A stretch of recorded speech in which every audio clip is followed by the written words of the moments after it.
Hi, it's Bimerzen with another video, and this time I will be removing this N43 engine out of this BMW 1 Series, and that's because this engine had some issues. I bought this car with the crank no start condition, and after diagnosing I realized that it had some serious issues. I found bearing material inside of the oil filter, and I also found a lot of damage on the top side.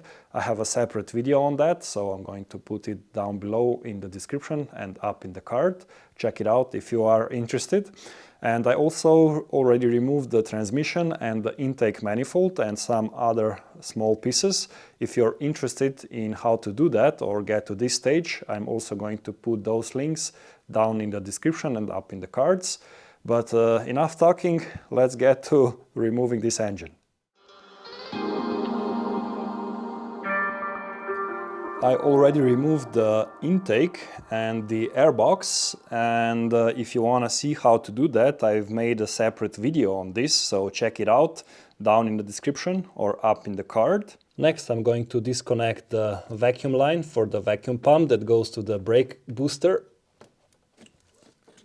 Now I'm going to disconnect all of the wiring harness from the ECU box.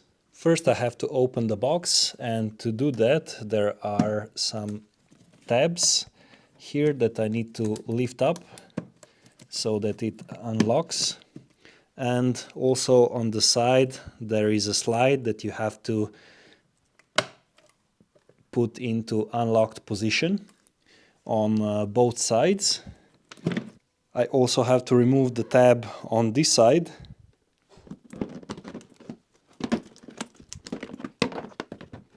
Here's the ECU, and here are all the connectors that we have to disconnect. So let's start disconnecting.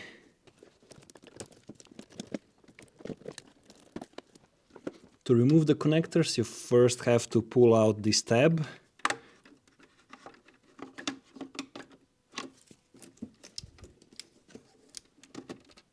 And once you do that, you are able to remove the connector. Same on this side.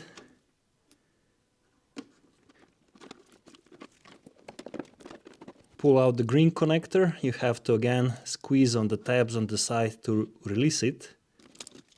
Now I just need to remove this connector here that is connected to the other side of the wiring harness that goes into the chassis. So this is the white connector. There is a bit of a trick on how to get this white connector out of this assembly. So the first thing you need to do is remove this latch here, and to do that you have to press here inside of these little slots, and this will unhook this lever. So you have to do this on both sides. And you have to take it out, and then you have to put your screwdriver in between this little latch here and the connector, and then you can release the connector.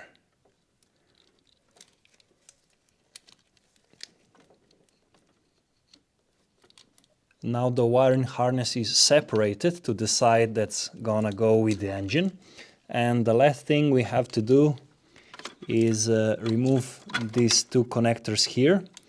And to do that you have to press on this tab to release this holder and pull it out.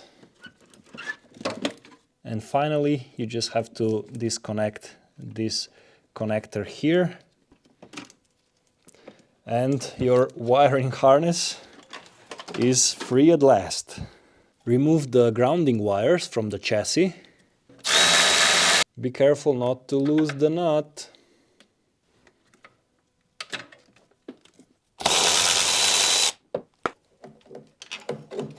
I'm also going to remove this bracket here, and that's because I have a sneaky suspicion that the oil pan is gonna try and contact this piece here, so I'm just gonna remove it. Just a couple of 10mm nuts and it's off.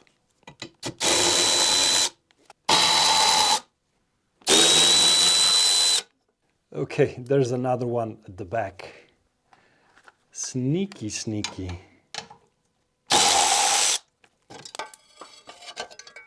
Now I have to disconnect the exhaust pipe from the exhaust manifold and the catalytic converter. There are two nuts on each side and they are pretty rusted out, so I tried to remove them, nothing worked. So I got my Dremel out and just cut the side of the nut and use a little chisel action and remove it. So this is what I'm going to do now on this side.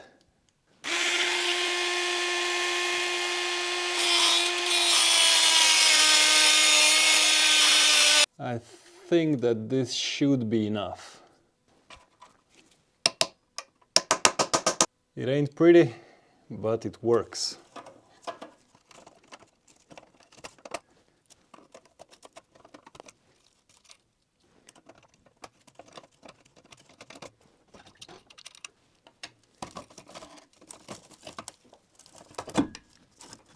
Next, I'm going to remove the alternator, and to do that I'm first going to remove this long plus cable that goes from the alternator to this starter solenoid. There's a 17mm nut here that I have to remove. And I'm going to remove the connector for the starter solenoid and the 13mm nut on this connection here. And the cable is out.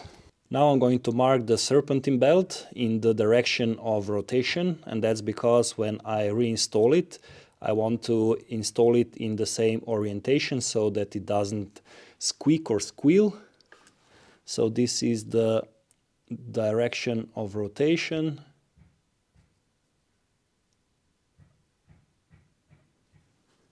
To remove the serpentine belt, I have to gain some access from the front, and since the transmission is removed, the whole engine tilts towards the front. So as you can see, I can move it quite a lot. But first, what I want to do is just remove the hoses, and to do that I'm gonna remove these plastic clips that hold the hoses. I'm gonna squeeze the tabs from the opposite side and push the holder out. There's another one here that is a bit hard to reach. Okay. Now there's a 10mm bolt that I have to remove. Now I'm going to use a 16mm socket on the bar, and I'm going to loosen the tension on the belt tensioner. So I've just put the socket onto the bolt on the tensioner, and if I rotate it clockwise, I'm able to detension the belt. You can lock the tensioner using a small Allen key. That key goes through this little hole and it holds the tensioner in untensioned position. Now I can remove the belt. Next I'm going to remove the three 13mm bolts on the alternator bracket.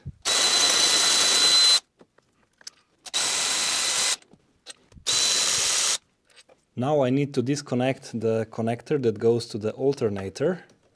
It's here at the bottom of the alternator, so it's a bit hard to reach. You have to press this tab here to unlock it, and then you can pull it out. And the alternator is out.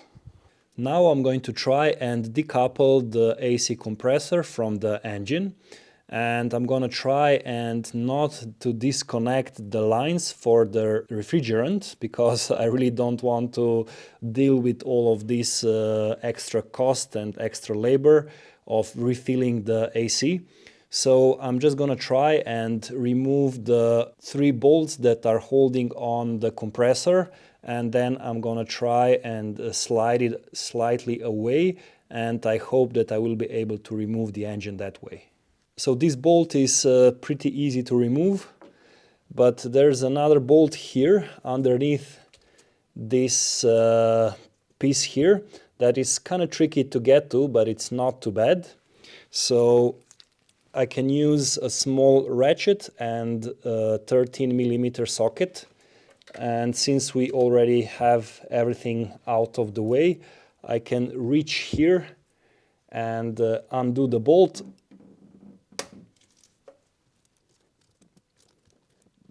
It's going very slowly, but it's gonna work.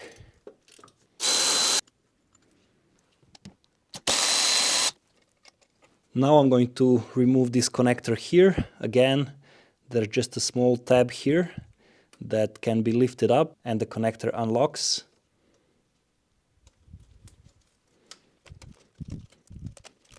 The final bolt. Let's see if it moves. Okay, there's a dowel here. Okay, I think it's loose. Yeah, I think this is gonna work. I'm probably gonna use a piece of wire and hang the AC compressor so that it doesn't hang directly on the lines. Okay, I think it's time to drain the fluids. So I'm gonna undo the cap on the expansion. Here's the radiator drain plug, but first I have to remove this plastic cover, and to do that I have to remove these two really rusted out bolts. So let's see how it goes. Nope, not gonna go. Okay, so what I did is I used the chisel and I've loosened the rust on all sides of the bolt, and that also made the washer separate from the bolt itself, and that kind of helped loosen everything up. Now I'm going to use pliers and I'm gonna grab the bolt and I'm gonna undo it. And it works. Now I can remove this cover. Well, that was stuck. Okay, I see why. There's a tab here that I forgot to release. Okay, make sure that that doesn't happen to you. Okay, let's unscrew the screw. Okay, my screwdriver is not big enough. Attempt number 2.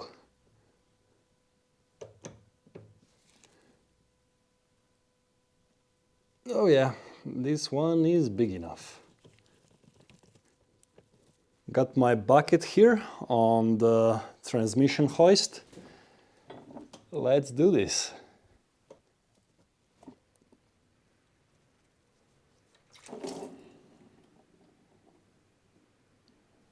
Looks like we got most of the coolant out, so I'm gonna put back the plug. Next I have to remove the fan cowling, and to do that I first have to disconnect all the connectors. So the first connector is right here. I'm also going to remove this line over here at the top. Then I have to remove these T25 Torx. Now I have to unclip it on the left side and just slide it out.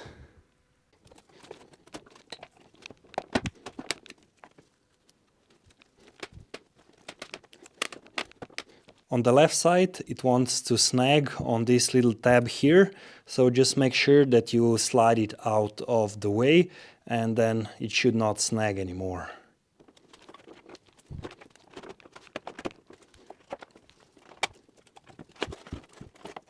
Now I'm going to start removing all of the hoses. The principle is simple. You have to lift up this metal clamp, and once you do that you can detach the hose When you do that, make sure you do it slowly and wiggle it out very carefully.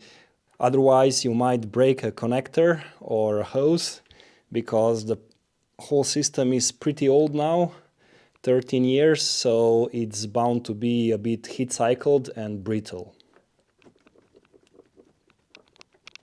To remove this hose from the water pump, you have to bend the hose towards the rail, and this way you gain just enough space here to see the locking wire on the hose connector, and then you can take your pliers and reach in and grab the wire and pull it out.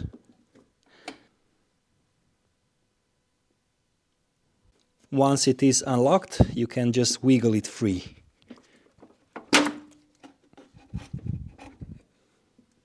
This hose here is particularly nasty to remove. In my case, it was so stuck that I wasn't able to pull it out just with my hands. I took my adjustable wrench and I've opened it up all the way, and then I used this part here to pry against the radiator, and I was able to slowly loosen this connection here.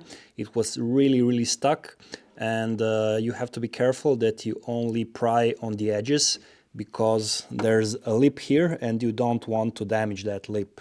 So just pry on the edge like this and it will release eventually.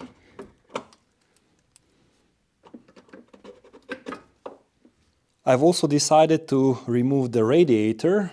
In theory, there should be enough space here to get the engine out, but in practice I'm pretty sure it's gonna be a tight fit, and I don't want to damage the fins on the radiator, so I'm just gonna remove it.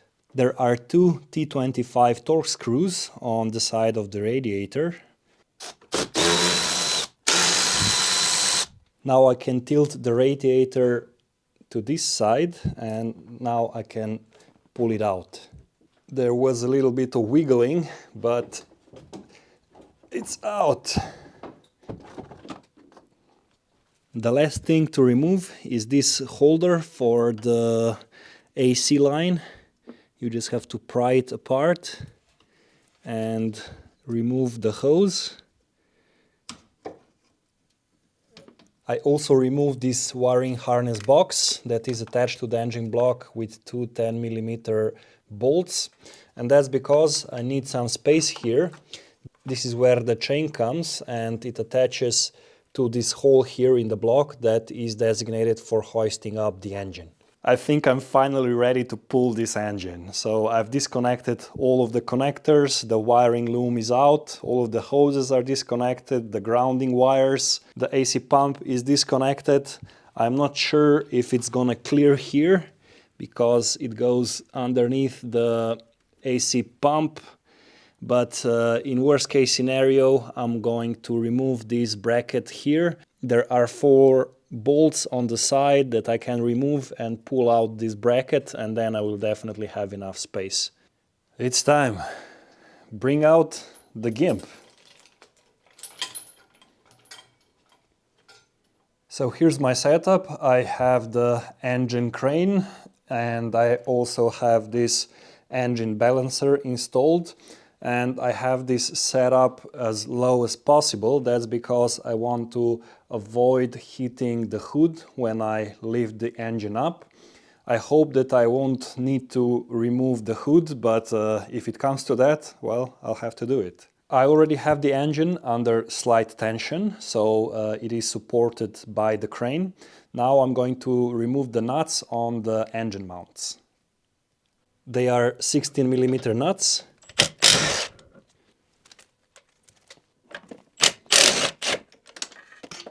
Let's start hoisting, boys.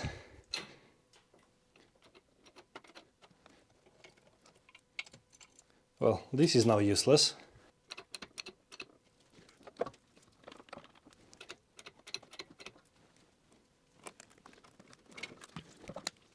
So far, so good.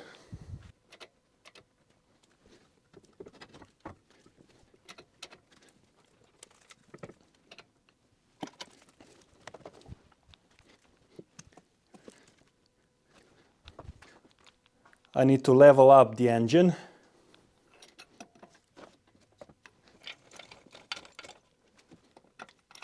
Let's try again.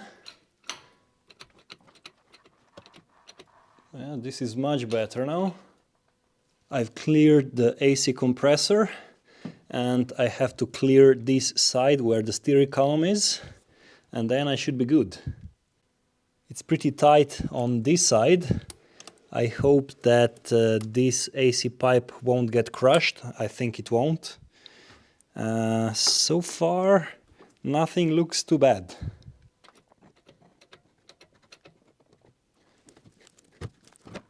Okay.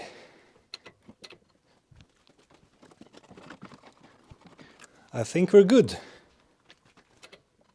I'm gonna pull it towards the front a little bit.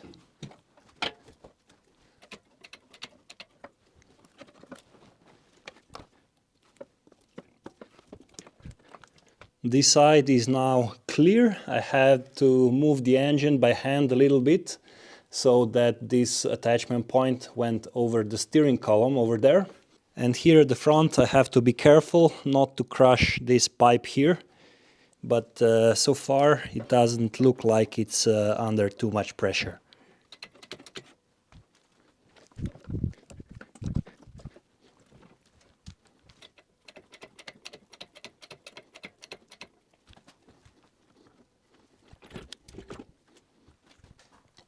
I think we are clear.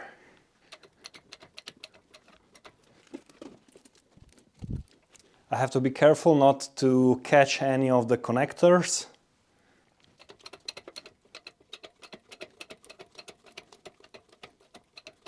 Let's see if I manage to clear the hood here. I still have about 5 centimeters of space.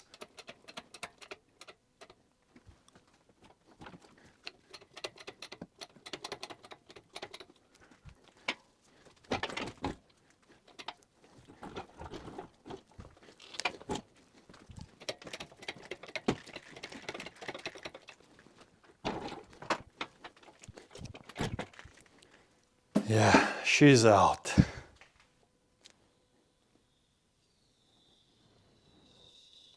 Well, this will be the end of the video. Next video is gonna be tear down of this engine. As I said, this engine had bad bearings and I'm really interested in what kind of damage there is and if I can reuse any of the components. So thanks for watching, consider subscribing and liking if you have N43 engine. Keep Zen and continue the art of BMW maintenance.